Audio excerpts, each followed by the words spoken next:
લાગે છે?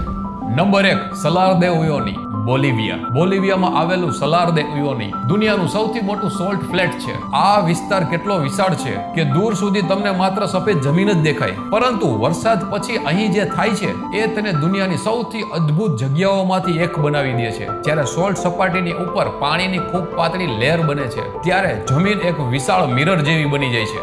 આકાશ, વાદળ અને જમીન, આ ત્રણેય વચ્ચેનો ડિફરન્સ જાણે ગાયબ જ થઈ જાય છે. એટલે ફોટોગ્રાફ્સમાં એવું લાગે છે કે માણસ જાણે આકાશમાં ચાલી રહ્યો છે. સેટેલાઇટ વ્યૂમાં તમે એક વિશાળ સફેદ વિસ્તાર જોઈ શકો છો. કેટલાક ભાગોમાં જમીન પર જીઓમેટ્રિકલ હેક્ઝાગોનલ પેટર્ન્સ પણ દેખાય છે. આ પેટર્ન સોલ્ટની નેચરલ ક્રેકિંગ અને ક્રિસ્ટલાઇઝેશન પ્રોસેસથી બની છે. આ જગ્યાની સૌથી ખાસ વાત તો એ છે કે એક જ લોકેશન બે અલગ અલગ દુનિયા જેવી લાગે છે. સૂકી સિઝનમાં સફેદ સોલ્ટ ડેઝર્ટ અને પાણીની પાતળી લેયર હોય ત્યારે જાયન્ટ નેચરલ મિરર. એટલે જો કોઈ તમને કહે કે પૃથ્વી પર એવી જગ્યા છે જ્યાં આકાશ અને જમીન વચ્ચેનો ફરક જ દેખાતો નથી, તો એ કદાચ સલાર દે ઉયોની વિશે વાત કરી રહ્યો છે.